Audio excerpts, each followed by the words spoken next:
എങ്ങനെ നീ എന്ത് ചെയ്യാനാടാ പോകുന്നത്? പറയടാ. അവളെ കണ്ട മന്ത്രവാദികളെയൊക്കെ ഏൽപ്പിക്കാനാണോ നിന്റെ പുറപ്പാട്? സമ്മതിക്കില്ല, ഒരിക്കലും ഞാൻ അതിന് സമ്മതിക്കില്ല.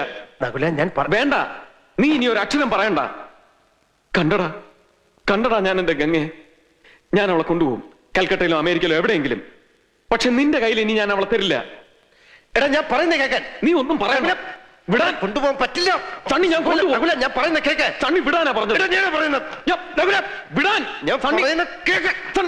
നിന്റെ ഒരു ട്രീറ്റ്മെന്റും അവൾക്ക് ആവശ്യമില്ല. പൊയ്ക്കോ, നീ കൊണ്ടുപോയിക്കടാ. പക്ഷെ പോകുന്നതിന് മുമ്പ് എന്നറിഞ്ഞോ, ലോകത്തുള്ള ഒരു മരുന്നിനും ഒരു സൈക്കാട്രിസ്റ്റിനും നിന്റെ ഗംഗയെ തിരിച്ചു കൊണ്ടുവരാൻ പറ്റില്ല. ഏത് വലിയ സൈക്കാട്രിസ്റ്റിനും ചെയ്യാൻ കഴിയുന്നൊക്കെ ഞാനും ചെയ്യാം. വേണമെങ്കിൽ പുതിയൊരു ഗംഗയെ തന്നെ ഞാൻ നിന്റെ മുമ്പിലിട്ട് തരാം. പക്ഷെ അത് ജീവനുള്ള വെറും ഒരു കളിമൺ പ്രതിമയായിരിക്കും. അത് മതിയോടാ?